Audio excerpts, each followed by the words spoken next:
what sort of revenue were you pulling like on an average before working with us? By January 2025, we're doing 8K per month. End of May, that's when we start scaling. So June, we did 200K. Email is, I looked today, it's one of our highest converting channel because it's literally ×2 on all the other platforms. How long did it take to see results after we onboarded you? Well, it paid for itself pretty much straight first month. Yo guys, today I'm sitting down with my client Nigel. We've actually been working with him close to a year now, and we just want to go through essentially a few things. Number one, regarding Ecom. Number two, how email affect basically the experience and the way that you, essentially how confident you are in spending your money, right? Because there's a difference between having an email system and not. And I just want to run a few things through it. So Nigel, give the people a quick intro, tell them who you are and what your brand does. But yeah, again, thanks for having me on, Luca. It is an honor and a privilege. It's always weird when people ask me to do this, by the way, because it's weird, isn't it? But yeah, no, my name is Nigel. I'm from the UK and I've been in Ecom about 2.5 years now. The brand I've been running has been running for about 2 years this month, actually. So yeah, we've been on the same brand, literally learning everything branded, right from the beginning. Customer personas, avatars, market sophistication, all the books that you could read. I think I've read them. Some have been useful, some not useful yet. But yeah, no, it's been good. It's been a very rewarding journey so far for myself. And I'm very, very glad I started something like this 2 years ago. 100%. And so basically just give me a rundown. What sort of revenue were you pulling like on an average before working with us? And what was your main acquisition channels, things like that? Yeah, of course. So to give you a glimpse, to be fair, this time last year is when we hit, I would say, our first really winning product, winning avatar, I would say, rather than product, just winning avatar. By January 2025, we're doing 8K per month. February was 8K per month as well, roughly. And then March, we hit again, the whole avatar really calling out to one person, and then we hit 30K a month. April, from my knowledge, I still remember these numbers, by the way, because it was quite exponential, the growth then. April, it went down to around 25,000, but we had some issues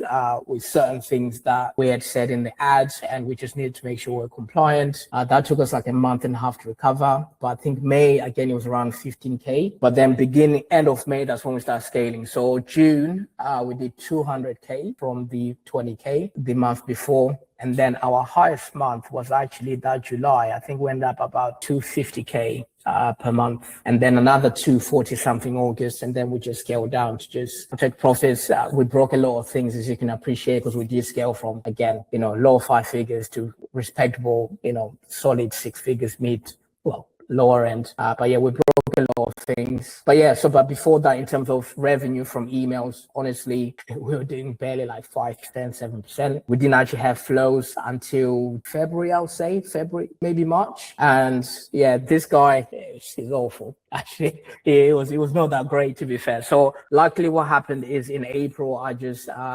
invested into another mentor, was a Brazilian guy, a good friend of ours. And that's how I actually ended up being introduced to yourself. Well enough, I was just inquiring because I was still at lower numbers. And at the time, my friend had told me that you needed a certain amount of revenue. So I was like, I'll just inquire. And from there, you actually just looked into our account, the cloud view, etc. And quite a lot of things were not reporting as they should be. So yeah, a lot of revenue was being reported twice or something silly like that. It just made the guy look really, really good. And he got paid quite nicely, to be fair. And yeah, no wonder he was very upset when you went in there, saw everything, picked everything apart. And I think, if I'm not mistaken, we start working together end of June, and then July, if I'm not mistaken, because I think I still had it till June, the other guy. And then beginning of June, July, that's what I think. But yeah, ever since then it went from 7 to 15%. Like, we just kept going. But I don't know if I can fast track it to now.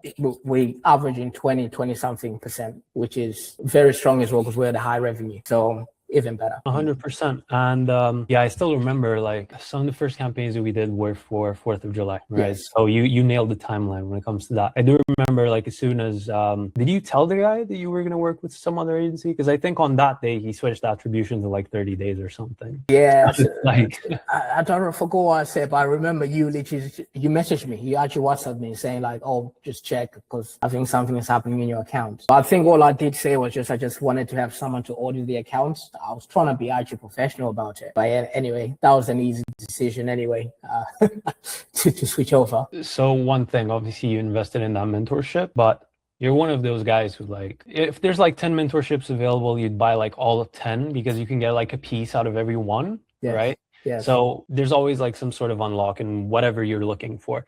But what I wanted to ask, so how did you get like in your mind the thoughts of having an email agency, or was it like purely the referral? Let's say that referral wouldn't happen. Like you still would have looked for one maybe like a month or two down the line, right? I was ready to look then because I could see this genuinely. I thought for a moment, this guy is making cash based on the agreement we had, right? Because I could just see straight away. Because imagine if we had in the month after with the structure we had, you might as well have just taken half of the profits, right? Because of the way it was structured. The way it was definitely structured was for someone to do, max low 5 figures, beginning 6 figures. That's it. But we literally grew from 30 with him to then 200K within a space of a month and a half. Straight away, I knew we didn't have for starters, the flows were basic. I think they were doing a good enough job, but that is a lot of wasted spend on ads. Really, we could have optimized at the beginning. Again, with things like this as well, you kind of grow with the business, right? Because I didn't realize how important it was. I thought just these enough flows would be,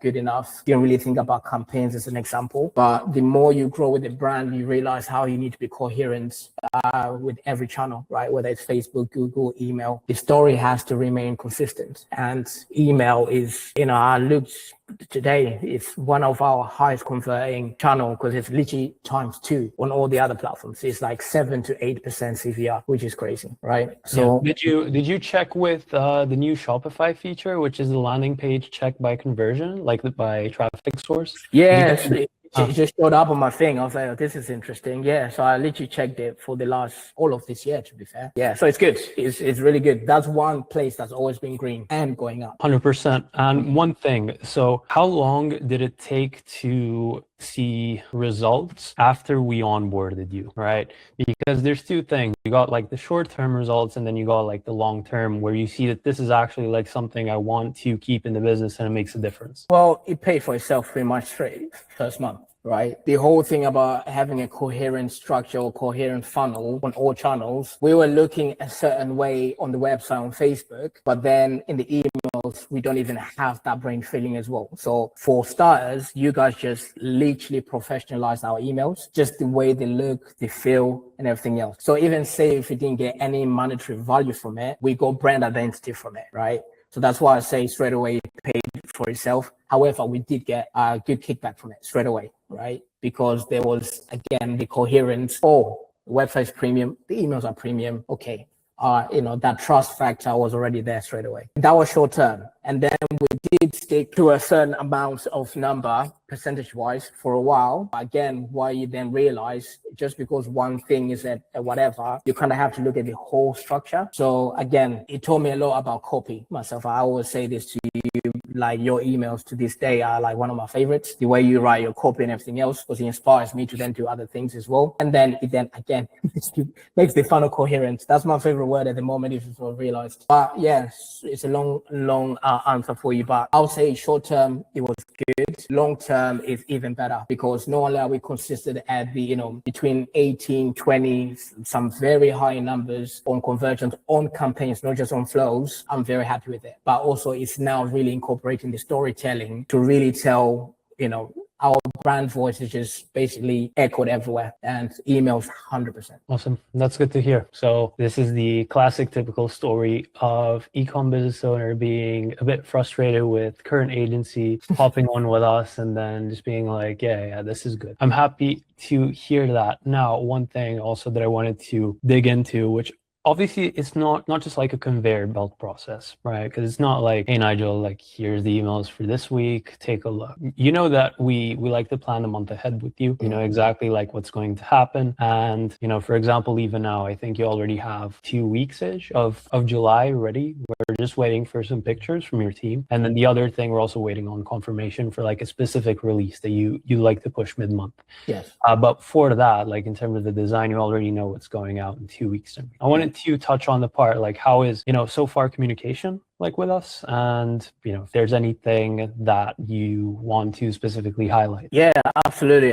One thing I've learned so far is I always try to be respectful with people, and I think whatever energy you give comes back to you, and that's my way of doing things. But it's rare to get that from other people, and your team has been incredible from that. The energy you guys give, like it's just crazy. Like I think Danny, as an example, I always think of him because he says something specific to you outside of all our group chats, just say how much you appreciate like myself and our team. And that does go a long way. So with anything, relationship first, that's how I always look at it, because, you know, everyone can do business, some good, some not so good, right? But business can still be done. But the long-term thing is always going to be relationship. And that's how I look at it. So when you have a relationship, it means then you have good communication. It means then you're aligned. It doesn't also mean that you have to agree on everything as well. I always really say this. I'm happy when people disagree because it also gives me an unlock or something else that I'm thinking. And I'm hoping it's the same when I disagree. I'm also giving a viewpoint of something else different. So from that, everyone has been respectful, our part and your part. And that's what I always like about it. So we got good team connection in Slack. My team leader, my VA, she's always in there. I'm always in there as well. To be fair, at this point, what's also happened, I don't know if you guys have seen it, you've kind of also trained her in a way to do certain things a certain way just by proximity of being around you guys and, you know, your talent and everything else. So it also makes my job a little bit easier because that's also half the job I don't have to do now, right? Because she's just in proximity of people which is really professional and how they do things. So even our social media strategy is shaped based on your emails. That's literally how it is. So then we're all coherent as well. So yeah, many words, but it's really good. Communication is very good. Everything is planned ahead. There's no, it gives us also room to maneuver things because most things are already done. If there is, I don't know, something that might pop up, the emails can be moved around so easily. And that's really good control. It's really good control. 100%. You know what? Thank you for highlighting that. You know, like on our end too, we're also like, this Nigel guy. Like he's a gem. He's a star, honestly. Like not just you, but also your team. One thing as well to dive in, like how much time are you, okay, let's forget about your team because we have to be in constant communication with them. Like how much time are you spending, let's say per week, managing or reviewing our work? I think you probably see me in the Slack channel, you know, me just going thumbs up, right? Yeah. Because now everything is so seamless, I believe. But that's the whole thing about this. I always say if someone is doing a good job, you know, you don't, what's called micromanage. No. You already expect like a good outcome, right? It's the same thing. But it's now and again that I just go in there to just, really enough, not even to check your work, is to check my team's work to make sure they're doing everything correctly. Everything is within the brand guidelines. So yeah, don't get me wrong. I would say I see everything. Anyway, I just don't have to respond because there's nothing for me to say because everything is in line, right? So, but for me, in terms of actually doing, what's it, 29th of June, it's probably twice this month. And you know, today it's only just changing for things for next month, right? Yeah. So I would actually argue it's only one for this month and then one for next month. 100%. That's how we like to keep it. Yeah. We can talk about email like quite a lot, and obviously we can talk about, you know, in 6 months it's going to play like a big role too, like as you go into Q4. Obviously we're not going to go like in too deep, but there's certain stores that have seasonality and some that push better in the summer, others push better like in Q4. I really think email is gonna, if not a push, at least it's gonna help you like carry a lot of extra profit during Q4. Yes. But then what we're doing is we're just juicing this summer and then getting ready for next one. Because it's like we already found with like the few campaign angles, like what was the highest revenue one so far? It was like you talking, right? The plain text. And it wasn't like anything, wasn't a push. It wasn't anything specific. So based off of that, like you and I had a back and forth and we're like, okay, let's put like a few more indies towards this month or next month. And it's not like it's the same strategy repeated every single month, right? Because it changes based on that. And in 12 months, like you can obviously see, we're already going to be nailing down like a lot of things that work really well. And it's just a matter of number one, rinsing and repeating. Number two, hopefully you don't have to change your top of funnel offer quite a lot, right? Because that's just going to throw your whole meta account like out of whack. And third, maybe there's like some other unlocks in terms of CRO or whatever that you can do like over time. And then the fourth one, which is the exact like the product experience, right? Yeah. So you're going to be working on packaging, like the actual quality of the stuff, and like all of these together, plus the email strategy with the rinse and repeat of the winners. You just know that like next summer is going to be even bigger push than what you have right now. You know? Yes, and you're right. But not only the summer, it's the prelude, right? Now you know how much you can just do the months leading up to is crazy, because in theory now this is, for how I look at it, is almost like a bonus, but so much you can do literally from January up until May is crazy. So but that couldn't have come without the emails, right? Because it did carry us a lot, especially those low demand seasonality months as an example. But then it kept us in front of people, right? Because they might not have been searching for that product specifically at a certain time, but we are in the emails, right? They're still seeing, oh yeah, this brand is still here. And all of a sudden, oh yeah, I need to do something. Guess what? We're already in front of their face. And then it's crazy to think about how important that is. You know, it really is. Yeah, because with cold traffic, like you always think about the buying pyramid and about like the 3% that are ready to buy. And then you structure based on TOF, MOF, BOF, all of that. But with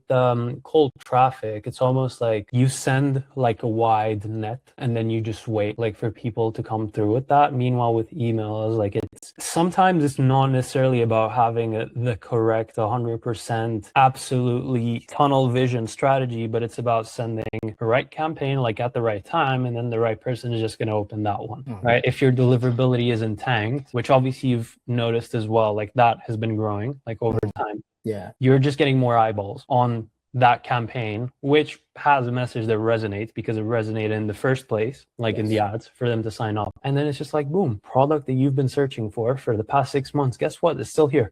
So yeah, you know, exactly. No, it's very true. It's genuinely, I literally look, that's what I say to you. I look for even ad inspiration from emails. It's not just from other brands, it's literally from within, right? Because only we can be the best of ourselves, if that makes sense. Only we can be the better version of ourselves by looking within and making ourselves better. But yes, we do get inspiration from other brands, etc., etc. But I do find gold from literally the team I have around, right? So you guys, you write copy a certain way in a different way. Guess what? I use in the ads. And then sometimes it hits, sometimes it doesn't. But then sometimes what happens, then you guys come with a different concept, etc., right? Like the text, the founder text. Again, I think I talk about it too much at the moment because it's so simple, but it makes so much sense, especially for the brand, right? Because it's minimalistic, straight to the point. They can imagine what they want to imagine and they're ready to buy, right? Nothing more, nothing less. We know no images. They can just envision, John, I am John. I'm going to do this. I'm going to buy this now. And I'm ready. Easy sell, right? Anyway, I digress. But the thing is, like, even with, all of these wins, I'm pretty sure that there's like a lot of pitfalls and hiccups and things that break, like when it comes to being an ecom guy and wearing like a bunch of hats. Right now you only have one, but I can imagine you, like, when you're working on your stuff, you probably have like 7 hats. Yeah. Like all stacked on top. Like, what would you tell, for example, an ecom guy that was at your start point, like when we started working together, right? So about 200K per month. Yeah. Right at that point, what would you tell them? Like, what should you look out for? Because there's so many things. Like, we spoke about things before this call, like, for example, forecasting. You said that's like one of the main things.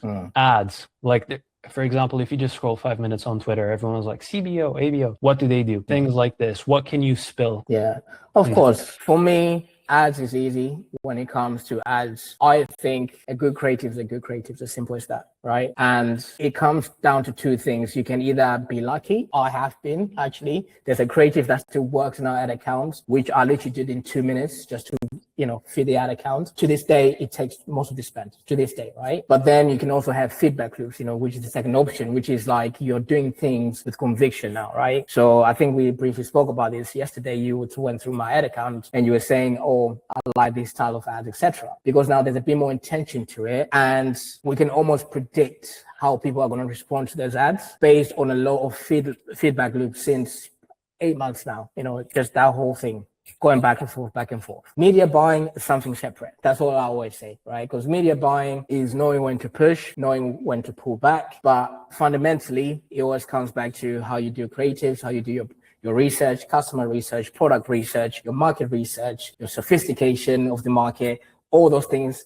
As long as they come into place and you do understand it, yes, you will be lucky. And I have been lucky. And I always count every single day that I will be lucky to get something else as well. But I also back myself to say the research does help a lot as well. So that's the source on that. It's boring really. But in terms of how we do it, I've been scaling on CBOs and flax ads since I started, So I keep it very simple. I don't want to overthink anything. I'm very Neanderthal when it comes to this. Quick question. Yeah. Do you scale surf? Like, for example, yeah, yesterday I was pushing. If you have momentum today, do you just like bump it up? Yeah, yesterday I was just in there. Okay. Yeah, yesterday I was pushing, right? Like aggressive. Because again, it depends, right? So I think at a certain point, especially when you now do like the forecasting like we're talking about, right? You know how much you can push, right? I know our blended, our MER, right? On Facebook now, even though our product is not, what would you call it?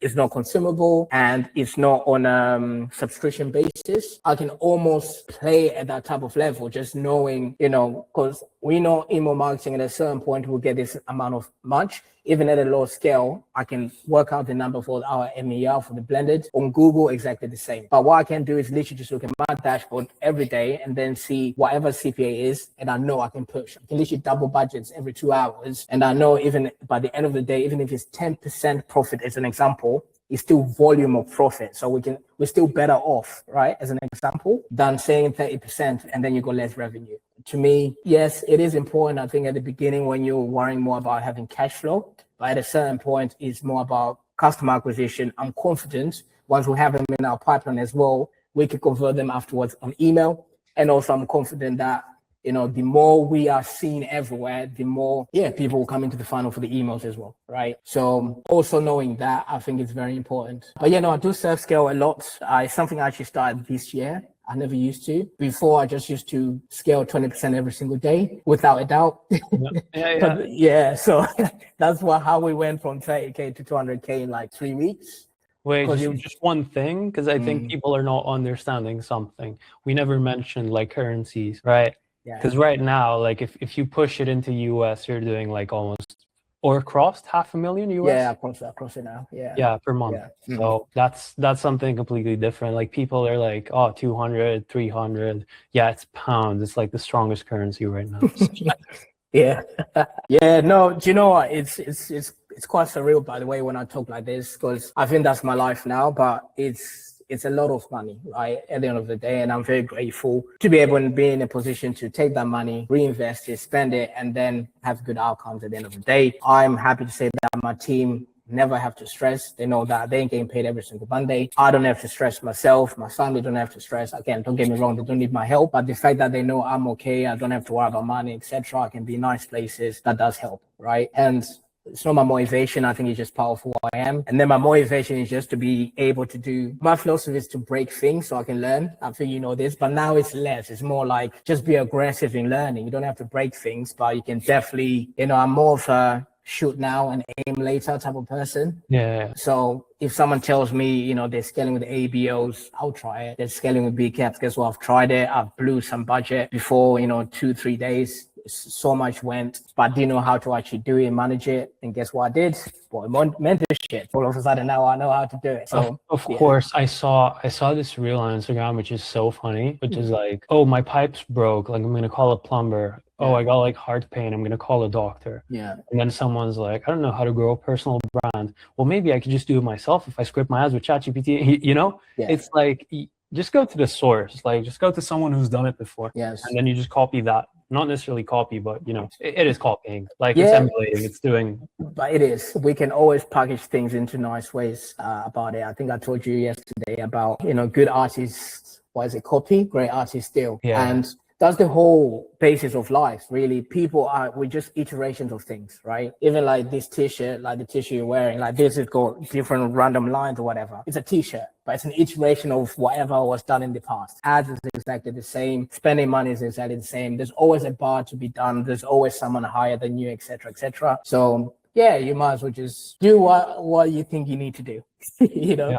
And for me is I love proximity. I love being around people who I know are doing very well. You know, again, I always have to bring it back to you as well. The fact I'm around you, I've learned a lot. Just your proximity around really good brands gives me proximity to really good brands, right? You might not even talk about those brands, but the way you talk about things, the way you look at the markets already gives me an edge as well, if that makes sense. And guess another level to that is to be mentorships. People doing God knows how many millions a month, right?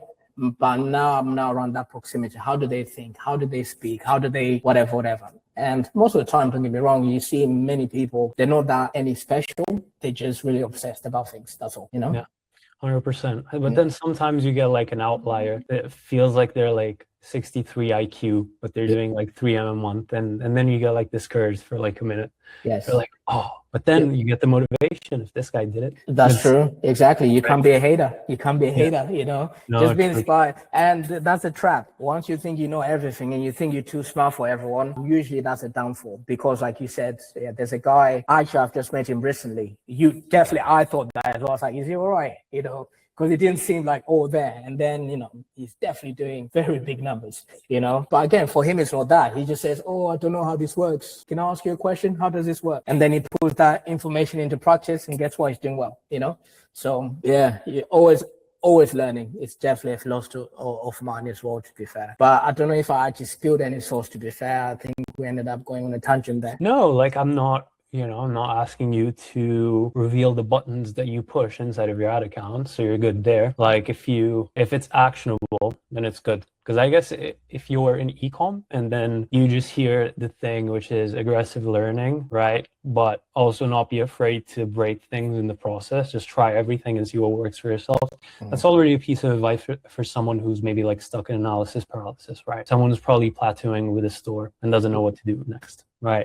100%. Is there anything you want to add specifically? Yeah, so I think what I'm really interested in at the moment is at a certain point, you do realize one, product is really important. So, but then when you think of product, I think people are just so easy to say, oh, well, I've got it in front of me. Yeah, I can improve it, tweak it, whatever. I've now started to think, what's the process of making that product, right? And what you realize because I've been to China a couple of times now, and it's opened my eyes in terms of like how things work, right? And again, you start seeing people, again, my whole thing is about relationship first and everything else comes after. Just from hearing how they look at product as an example already gave me a different way. To them, it can be as cheap as possible. It can be as expensive as possible. They can do everything. But then I'm telling them, okay, but you can have a sweet spot where it's good quality, right? But it's also still got good profit margins, right? Because at the end of the day, they're not doing it for charity. They still want to get paid. But how do you then negotiate, as an example, to get good quality? You still get paid.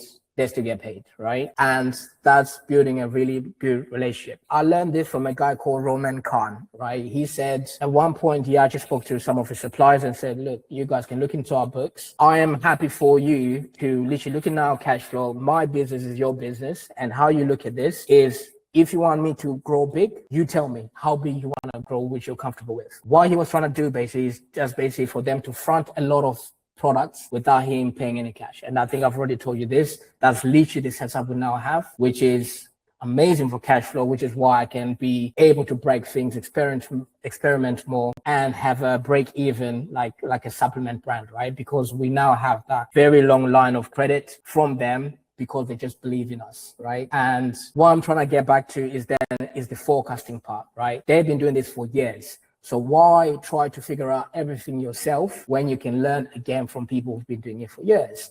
So I literally asked them, who's your biggest client? They told me the figures. I was, what? And then they told me how they do things, right? And I was like, okay, great. How can I implement it into my business? Plus, this is my edge, etc., etc. It's like, oh yeah, that guy never asked Romas about this. And then I told them whatever I told them. And then they told me generally how they forecast. So I literally used that. I put it in our ChatGPT. I put it in our clothes, made a model, but then start reading on forecasting in the European way of doing things. And now we got this hybrid model where I don't really have to do much, quite honestly. All they do is just literally look into how much we're selling and they're already, prepare it. That's a big game changer at a certain level. Not many people realize how that's a big trap. It was why I'm really passionate about this. Last year, we're in a very, very amazing momentum, right? We could have easily done the numbers we're doing now, like in July, August last year, easily. But guess what? We didn't know how to forecast. We didn't know product quality, like how it's different. The cheaper it is, there's a reason why it's cheap. We didn't realize even natural disasters and things like that can happen, right? So we didn't plan for anything. All we did was like, oh yeah, well, I've got money for ads. Let me just keep pushing. And we pushed and we lost a lot of money, right? So I've been passionate since last July and only figured it out a few months ago. I was telling you January, February, and even now it's still a constant learning experience. But honestly, it ties back to it. It's all about learning, right? I'm genuinely always thirsty for knowledge. I have terrible FOMO when people are talking about things and I don't know about it, right? We had a random conversation about something completely different to Ecom yesterday, right? And I told you I was very curious about it, but I just never knew how it worked. And I found someone who could tell me about it. All of a sudden, I've got tabs upon tabs researching this thing, right? Because now I've got that knack to understanding and learning more. So I guess to summarize that, just be curious, honestly. Just be curious of life, be curious of your industry. The more passionate you are, I've seen brands copy us. I've seen brands try to be like us over the last few months, over the last few, year. Guess what? Most of them have gone down. Not because they didn't have a better product or whatever. No, I don't think they like to learn, how to actually do it. They wanted a quick cash grab maybe, but I'm just genuinely very curious. And the things I know about our products, how it works, the materials, etc., I definitely have more knowledge than the normal person doing a brand like in my niche as an example, right? 100%. Dude, I appreciate your point of view a lot. And you're right, always take that info. Now, obviously you didn't get the good deals with the supplier because you went to China and you sweet talked them. You just beat them in their own chain smoking and drinking contests, right? And that's why they gave you the good deals that they give to the huge whales, right? Yeah. Well, for starters, I don't drink and I only smoke once per year. So, and that's only cigars. Thanks to you, I still go 6 years worth of cigars for me, right? But no, it's using information.